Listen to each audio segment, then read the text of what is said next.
दोस्तों स्वागत है आप सभी का। इस वीडियो में जानेंगे मध्य प्रदेश विधानसभा चुनाव का ओपिनियन पोल। आने वाले वक्त में मध्य प्रदेश में किस पार्टी की सरकार बन सकती है? क्या कांग्रेस यहां पर अपनी सरकार बना सकती है या फिर बीजेपी अपनी सरकार दोबारा से बना सकती है? इस वीडियो में ओपिनियन पोल के जरिए जानने वाले हैं, तो वीडियो को लाइक करना और ऐसे ही वीडियो देखने के लिए चैनल को अभी सब्सक्राइब कर लीजिए।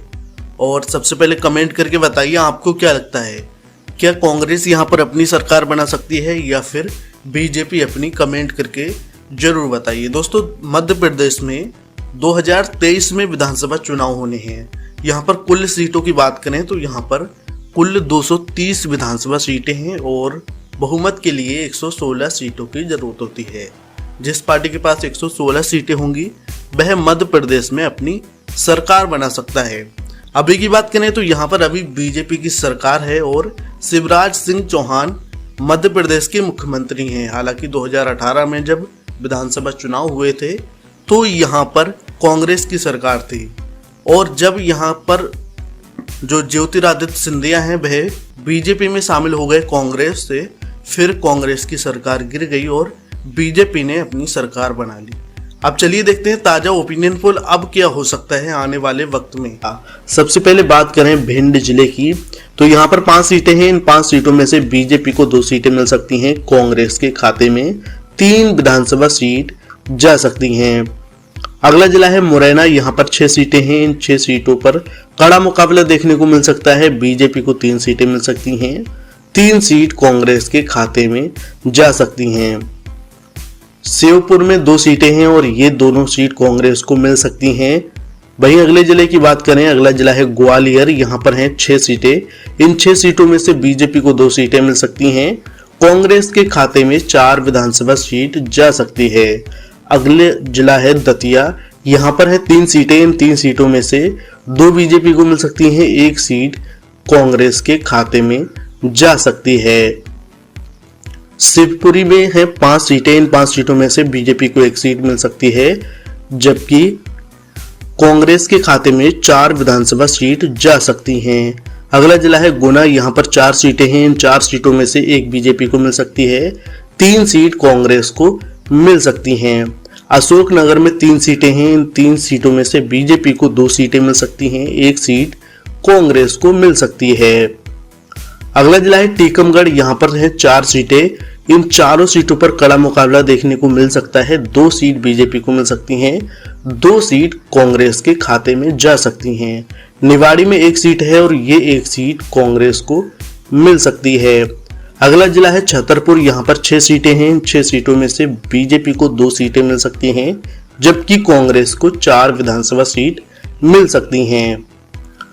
अगला जिला है दमोह, यहाँ पर है 4 सीटें। इन 4 सीटों में से बीजेपी को 2 सीटें मिल सकती हैं, 2 सीट कांग्रेस के खाते में जा सकती हैं। पन्ना में 3 सीटें हैं। इन 3 सीटों में से 1 बीजेपी को मिल सकती है, 2 कांग्रेस के खाते में जा सकती हैं। सतना में है 7 सीटें। इन 7 सीटों में से बीजेपी को 4 सीटें मिल सकती हैं, जबकि कांग्रेस को 3 विधानसभा सीट मिल सकती हैं। अगला जिला है रीवा, यहाँ पर 8 सीटें हैं। इन 8 सीटों में से बीजेपी को 4 सीटें मिल सकती हैं, 4 सीट कांग्रेस को मिल सकती हैं। अगला जिला है सीधी, यहाँ पर है 4 सीटें और ये चारों सीट कांग्रेस के खाते में जा सकती हैं। सिंगरौली जिले में 3 सीटें हैं। इन तीनों सीटों पर कांग्रेस का कब्जा हो सकता है।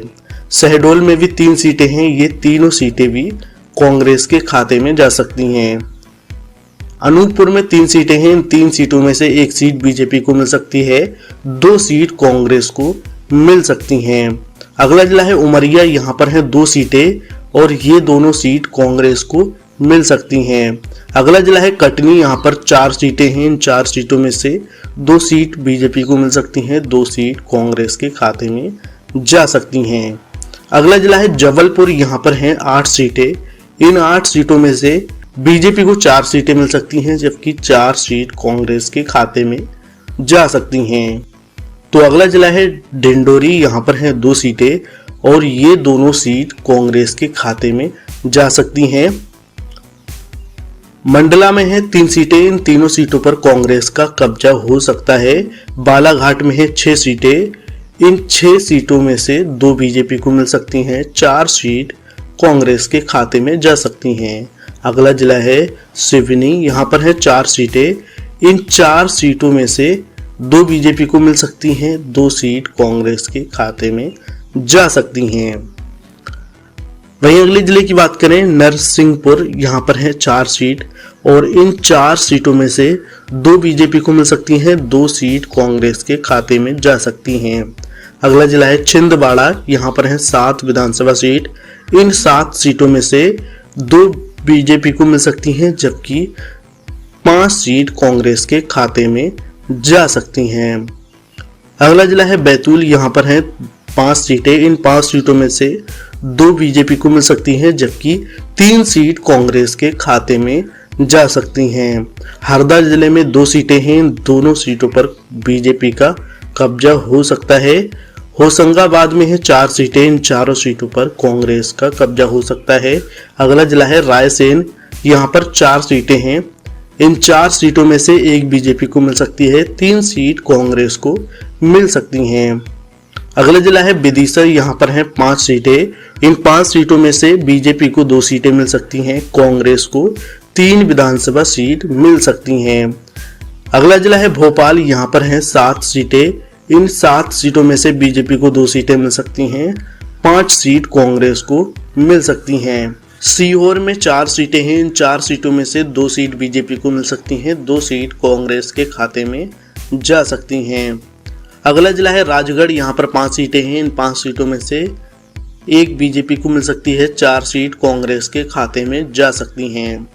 आगर मालवा में 2 सीटें हैं, इन 2 सीटों में से 1 बीजेपी को मिल सकती है, 1 सीट कांग्रेस के खाते में जा सकती है। अगला जिला है शाहजहांपुर, यहाँ पर हैं 3 सीटें और इन 3 सीटों में से 1 बीजेपी को मिल सकती है, 2 सीट कांग्रेस के खाते में जा सकती हैं। अगला जिला है देवास, यहाँ पर 5 सीटें हैं। इन 5 सीटों में से बीजेपी को 1 सीट मिल सकती है, कांग्रेस के खाते में 4 सीट जा सकती हैं।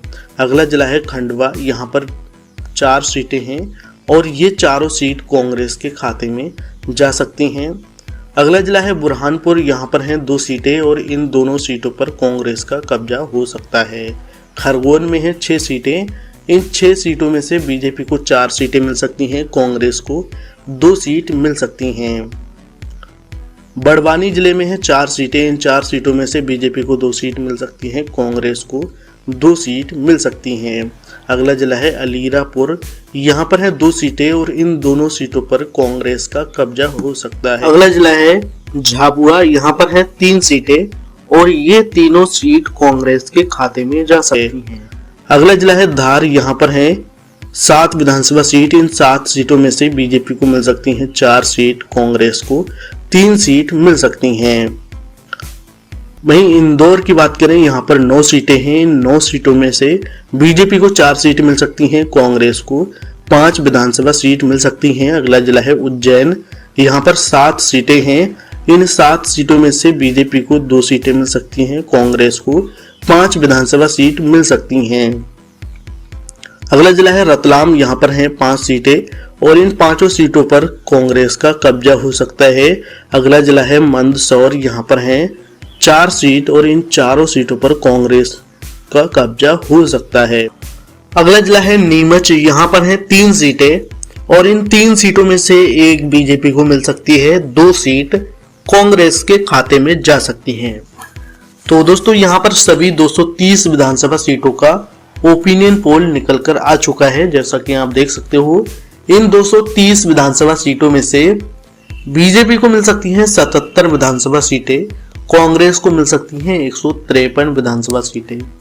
तो यहाँ पर एक बार फिर से कांग्रेस की सरकार बन सकती है। अभी तो यहाँ पर बीजेपी की सरकार है, लेकिन जब चुनाव हुए थे 2018 में तो यहाँ पर कांग्रेस की सरकार बनी थी और ज्योतिरादित्य सिंधिया जब बीजेपी में शामिल हो गए तो यहाँ पर कांग्रेस की सरकार गिर गई और बीजेपी ने यहाँ पर अपनी सरकार बना ली और अभी यहाँ पर मुख्यमंत्री शिवराज सिंह चौहान। तो दोस्तों आपको क्या लगता है, क्या कांग्रेस यहाँ पर सरकार बना पाएगी? मध्य प्रदेश में आने वाले चुनाव में कांग्रेस सरकार बना पाएगी या फिर बीजेपी यहाँ पर फिर से अपनी सरकार बना सकती है? कमेंट करके जरूर बताइए।